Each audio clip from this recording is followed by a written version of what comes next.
16 दिसंबर 1971 को ईस्ट पाकिस्तान, जो अब बांग्लादेश है, वहां 90,000 से ज्यादा पाकिस्तानी फौजियों ने सरेंडर कर दिया था। यह हुआ था 2 हफ्ते तक ईस्टर्न और वेस्टर्न फ्रंट्स पर लड़े गए निर्णायक युद्ध के बाद। ईस्ट में सरेंडर के बाद वेस्ट फ्रंट पर भी सीज फायर हो गया था, जिसका नतीजा यह निकला था कि वॉर खत्म हुआ, इंडिया को जीत मिली और बांग्लादेश का जन्म हो गया। अगले दिन प्रधानमंत्री इंदिरा गांधी ने एक तरफा सीज फायर अनाउंस कर दिया। आपको बता दें कि 93,000 पाकिस्तानी सोल्जर्स ने ढाका में सरेंडर किया था। ये वर्ल्ड वॉर 2 के बाद सबसे बड़ा मिलिट्री सरेंडर था। शिमला एग्रीमेंट एक शांति समझौता था जो प्रधानमंत्री इंदिरा गांधी और पाकिस्तान के प्रधानमंत्री जुल्फिकार अली भुट्टो के बीच शिमला, हिमाचल प्रदेश में साइन हुआ था। एग्रीमेंट का मकसद था कि दोनों देश अपने बीच के क्लैशेस और कन्फ्रंट्रेशन खत्म करें और एक फ्रेंडली, हार्मोनियस रिलेशनशिप बनाएं और साउथ एशिया में लॉन्ग टर्म शांति स्थापित करें। यह एग्रीमेंट 2 जुलाई 1972 को साइन हुआ था और 4 अगस्त को लागू हुआ था। अब 50 साल बाद पाकिस्तान ने कहा है कि वो शिमला एग्रीमेंट को होल्ड करने का अधिकार रखता है। ये बात तो ऑफिशियली कही गई, लेकिन इससे पहले भी पाकिस्तान बार-बार शिमला एग्रीमेंट का उल्लंघन कर चुका है। नमस्कार, मेरा नाम है श्वेता शर्मा और आज बात पाकिस्तान की आए दिन की गई गुस्ताखी की, जो बार-बार शिमला एग्रीमेंट के खिलाफ जाकर की गई थी। यानी कभी भी पाकिस्तान ने शिमला एग्रीमेंट को फॉलो नहीं किया, तो अब काहे का नाटक। आपको बता दें कि शिमला एग्रीमेंट के क्लॉज 4 के सबसेक्शंस 1 और 2 ये कहते हैं कि शांति स्थापित करने की प्रक्रिया के लिए दोनों गवर्नमेंट्स कुछ पॉइंट्स पर अग्री करेंगी। पहला, इंडिया और पाकिस्तान फोर्सेस अपने अपने इंटरनेशनल बॉर्डर्स के अंदर वापस बुलाए जाएंगे। दूसरा, जम्मू और कश्मीर में 17 दिसंबर 1971 के सीज फायर के बाद जो लाइन ऑफ कंट्रोल बनी है, उसको दोनों तरफ से रिस्पेक्ट किया जाएगा, बिना किसी तरफ की पोजीशन या इंटरप्रिटेशन को अफेक्ट किए हुए। कोई भी साइड उस लाइन को अकेले से बदलने की कोशिश नहीं करेगी। दोनों तरफ यह भी माना जाएगा कि वो फोर्सेस यूज नहीं करेंगी। तीसरा, एग्रीमेंट लागू होने के बाद 30 दिन के अंदर विड्रॉल कंप्लीट किया जाएगा।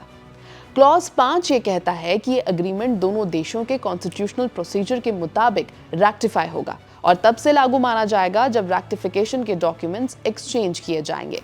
एलओसी 17 दिसंबर 1971 के सीज फायर लाइन से ही एस्टैब्लिश हुआ था।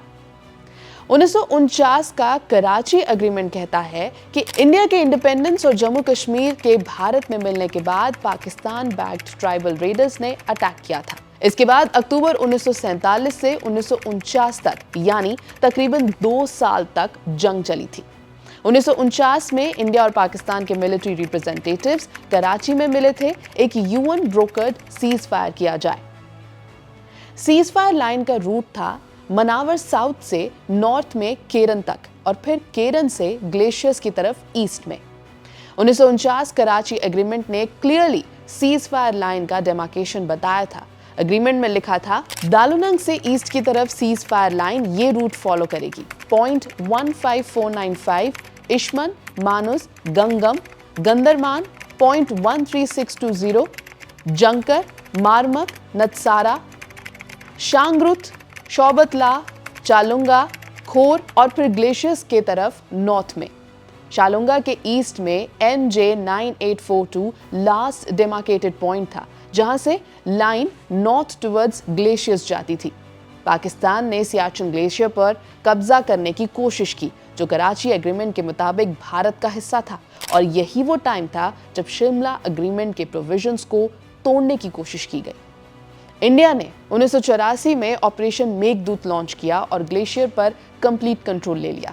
इंडियन आर्मी और एयरफोर्स आज भी वहां ऑपरेशंस कर रहे हैं। ये दुनिया का लॉन्गेस्ट रनिंग मिलिट्री ऑपरेशन है। लगभग 10 साल बाद पाकिस्तान ने एलओसी क्रॉस किया और कारगिल में 150 स्क्वायर किलोमीटर से ज्यादा एरिया पर कब्जा कर लिया, जहां से नेशनल हाईवे 1 दिखता था। एलओसी को यूनिलेटरली बदलने के फैसले ने एक भयानक युद्ध को अंजाम दे दिया। इंडिया ने फिर से वो एरिया भी वापस ले लिया। 2003 में इंडिया और पाकिस्तान ने एलओसी पर सीज फायर का एग्रीमेंट किया।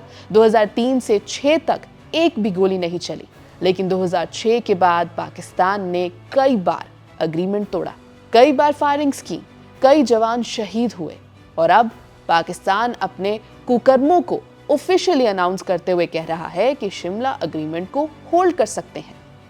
आज की रिपोर्ट में इतना ही। आप देखते रहिए एबीपी लाइव।